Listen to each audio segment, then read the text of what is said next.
তোমার কাছে ফোন করিলে পাইব শুধু ওয়েটিং ও গিন্নি কার সাথে করতেছো তুমি ফিল্ডিং ও গিন্নি কার সাথে করতেছো তুমি ফিল্ডিং তোমার সাথে তোমার কাছে ফোন করিলে পাইব শুধু ওয়েটিং ও গিন্নি কার সাথে করতেছো তুমি ফিল্ডিং ও গিন্নি কার সাথে করতেছো তুমি ফিল্ডিং তার কাছে গিয়ে বলে আপা ফোন করেছে আবার বলে মা আমায় ফোন করেছে আবার বলে বাবার কথা একবার বলে মায়ের কথা একবার বলে ভাইয়ের কথা একবার বলে বোনের কথা আর কতদিন করবা তুমি চিটিং ও গিন্নি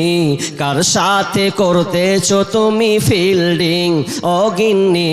কার সাথে করতেছো তুমি ফিল্ডিং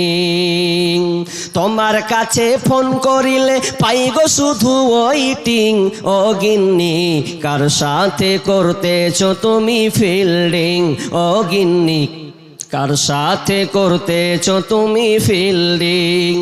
নামাজ রোজার ধার ধারে না মোবাইলে ব্যস্ত স্বামী তাহার ফোন করিলে কথা কই না সে তো নামাজ রোজার ধার ধারে না মোবাইলে ব্যস্ত স্বামী তাহার ফোন করিলে কথা কই না সে তো স্বামী বলে প্রাণের বিবি অনেক ভালোবাসি আমি স্বামী কয় প্রাণের বিবি অনেক ভালোবাসি আমি কিন্তু তোমায় দেখি শুধু ওয়েটিং ও গিন্নি কার সাথে করতেছো তুমি ফিল্ডিং ও গিন্নি কার সাথে করতেছো তুমি ফিল্ডিং তোমার সাথে ফোন করিলে তোমার কাছে ফোন করিলে পাইগো শুধু ওয়েটিং ও গিন্নি কার সাথে করতেছো তুমি ফিল্ডিং ও গিন্নি কার সাথে করতেছো তুমি ফিল্ডিং স্ত্রীকে বিশ্বাস করা যায় না স্ত্রী স্বামীকে বাদ দিয়ে পরকীয়ায় লিপ্ত হয়েছে এই যে মিথ্যা কথা অথচ না না কেউ যদি আল্লাহ এবং তার রাসূলের ভালোবাসা পেতে চায় এক নাম্বার সৎ বিশ্বনবী বললেন যখন তুমি কোনো কথা বলবে রে সত্য কথা বলবে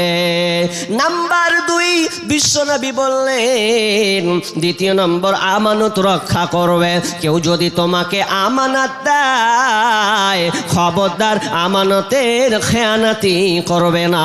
তুমি আমানত রক্ষা করবে 3 নাম্বার বিশ্বনবী বললেন এবং তুমি প্রতিবেশীর সঙ্গে ভালো ব্যবহার করবে দ্বিতীয় নম্বর বললে আমানত রক্ষা করা আমানত বিষয়টা খুবই জটিল জটিল মানে বিশ্বনবী মসজিদে নববীতে তিনি সাহাবীদেরকে আপনার কিনা আলোচনায় মগ্ন আছেন দার্সের মধ্যে রয়েছেন এমন সময় একজন বেদুইন সাহাবী বলছেন ইয়া রাসূলুল্লাহ কিয়ামত কখন হবে কিয়ামত কখন হবে বিশ্বনবী কোনো কান দিলেন না কোনো কথায় উত্তর তিনি দিচ্ছেন না অনেকে বলছেন বিশ্বনবী মনে হয় কথাটা তার ভালো লাগেনি বিধায় উত্তর দেয়নি আবার অনেকে বলছে বিশ্বনবী হয়তো বুঝতে পারেনি শুনতে পাননি এই জন্য তিনি তার জবাবটা দেননি কিছুক্ষণ পর বলছেন ও কে ছিলে রে কিয়ামত কখন হবে তুমি প্রশ্নকারীটাকে বললেন ইয়া রাসূলুল্লাহ আমি আপনাকে প্রশ্ন করেছিলাম কিয়ামত কখন হবে তখন বিশ্বনবী বললেন ওরে প্রশ্নকারী কিয়ামত কখন হবে জেনে নাও যখন আমানত নষ্ট হবে আমানত নষ্ট হবে তখন তুমি জেনে নাও কিয়ামত খুব কাছাকাছি চলে এসেছে কিয়ামত সংঘটিত হবে এবার লোকটি বুঝতে পারলো না আমানত কিভাবে নষ্ট হবে আমানত কিভাবে নষ্ট হবে? বিশ্বনবী বললেন, যখন অযোগ্য ব্যক্তিকে নেতৃত্ব দেওয়া হবে, যে যোগ্য ব্যক্তি সে কিন্তু পাবে না, নেতৃত্ব চালাতে পাবে না, কিন্তু সে অযোগ্য ব্যক্তি, আপনার মাস্তান টাইপের লোক, গন্ডা টাইপের লোক, তার ব্যবহার, তার আপনার কিনা আখলাক, তার চরিত্র এত নোংরা, ওই লোকটাকে আপনার নেতৃত্ব দেওয়া হবে, ও নেতৃত্বের গদিতে বসবে, নেতা হবে, তখন তোমরা জেনে নাও কিয়ামত সংঘটিত হবে। এটা একটা গেল।